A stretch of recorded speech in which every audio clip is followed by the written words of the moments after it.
অবিশ্বাস্য হলেও সত্য, মানুষের কাছে ঘৃণিত যেই পোকা, সেই পোকা চাষ করেই প্রতি মাসে আয় করছেন লাখ লাখ টাকা শিমুল হোসেন। চলুন শুনে আসি পাবনার আটঘরিয়ার পারশিধাই গ্রামের যুবক শিমুল হোসেনের থেকেই কিভাবে পোকা চাষে সফল হলেন তিনি। আমি এক সময় হাঁস পালন করতাম। তো হাঁস পালন করার আগে জব করতাম ঢাকাতে, তারপর এসে হাঁস পালন শুরু করছিলাম। হাঁস পালনে যায় সেরে আমি আমার নিজের যে ক্যাশ ছিল, এই ক্যাশ বাদেও প্রায় 27 থেকে 30 লক্ষ টাকা আমি ক্ষতিগ্রস্ত হয়ে যায়, এনজিওর টাকা, এবং সম্পূর্ণ টাকা ছিল লাস্ট পর্যায়ে যায় যখন খাবার দিতে পারে নাই হাঁসের, তখন এগুলা ছিল সুদের পর নেওয়ার টাকা। তো আমি যখন ক্ষতিগ্রস্ত হয়ে যায়, হাঁস মাস বিক্রি করে দিয়ে এখন দেউলিয়া, কী করবো বুঝে পাচ্ছে না। 27 থেকে 30 লক্ষ টাকা আমি ক্ষতিগ্রস্ত, কোথায় থেকে টাকা দেবো? মানুষজন আর বাসায় যাচ্ছে টাকার জন্য। তো ঘুম তো রাতে এমনিতে আসে না, টাকার টেনশনে ঘুম আসে না। তো হঠাৎ করে ইউটিউব স্ক্রল করতে করতে একসময় আমি সাউথ আফ্রিকার একটা ভিডিও দেখি, পোকার ভিডিও। তারা পোকা উৎপাদন করে হাঁস মুরগি মাছের প্রাকৃতিক খাদ্য হিসাবে ব্যবহার করছে। তো ওটার দেখে আমার কেমন যেন গায়ের মধ্যে একটা ঝাঁকি দিয়ে উঠলো যে আমি তো হাঁস পালন করতে যাই অনেক টাকা ক্ষতিগ্রস্ত হয়ে গেছি, আর ওরা পোকা উৎপাদন করে খাওয়াচ্ছে, আমি এত টাকা দিয়ে ফিট কিনে খাওয়ালাম, ভুট্টা খাওয়ালাম, গম খাওয়ালাম, তাহলে জিনিসটা দেখি। তো পরবর্তীতে আমি এটা ট্রাই করতে থাকলাম, দেখতে থাকলাম, দেখতে দেখতে খুব ভালো লাগছে। এখন কোথায় পাওয়া যায় এটা আমি বুঝতে পারছিলাম না। তো এক পর্যায়ে যে দেখি যে এলাকারই এক ভাই সাউথ আফ্রিকা থাকে এবং পোকার খামারে কাজ করে।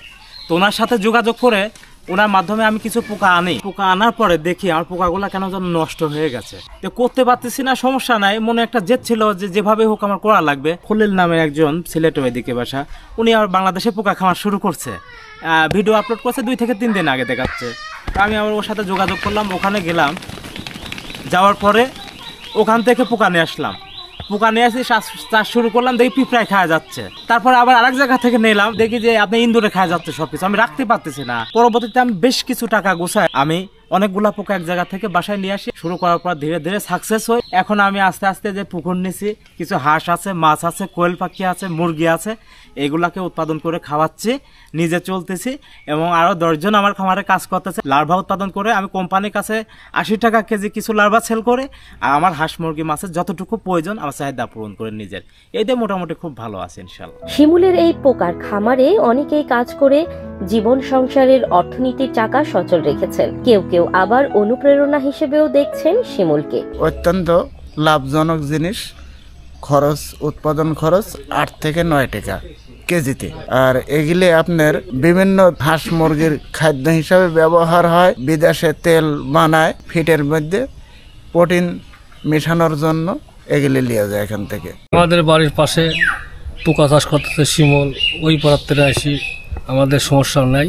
ভাইয়ের এই প্রকল্পে ভাই অনেক স্বাবলম্বী। দেশের যারা বেকার ছেলেরা আছে তারা ভাইকে অনুসরণ করে বেকারত্ব দূর করতে পারবে। ব্ল্যাক সোলজার চাষে উৎপাদন খরচ কম, লাভ বেশি, তাই তিনি বেকারত্ব দূরীকরণে এই ব্ল্যাক সোলজার চাষে উৎসাহিত করছেন। এই পোকা উৎপাদন খরচ একদমই কম, নেই বললেই চলে। আমরা যদি মুরগির লিটার, গরুর গোবর, বাতিল সবজি, অর্থাৎ যেগুলা ওয়েস্ট বা পচনশীল জিনিস মাটিতে ফেলে রাখলে পচে যাবে, কাজে লাগবে না, যে কোনো জিনিস খাইয়ে ব্ল্যাক সোলজার পোকা উৎপাদন করা যায়। কেউ যদি একান্তই করতে চায়, আমার খামারে এসে থাকার জায়গা আছে, ঘর আছে, সবকিছু আছে, 2-1 দিন থেকে শিখে এটা করতে পারবে। বিশেষজ্ঞরা বলছেন মাছ ও পোল্ট্রির প্রচলিত খাদ্যের বিপরীতে ব্ল্যাক সোলজারই হবে আগামীর বিকল্প, কারণ এর পুষ্টিমান ও খরচ তুলনামূলকভাবে কম। পরিবেশের ভারসাম্য রক্ষায় রয়েছে ব্যাপক অবদান।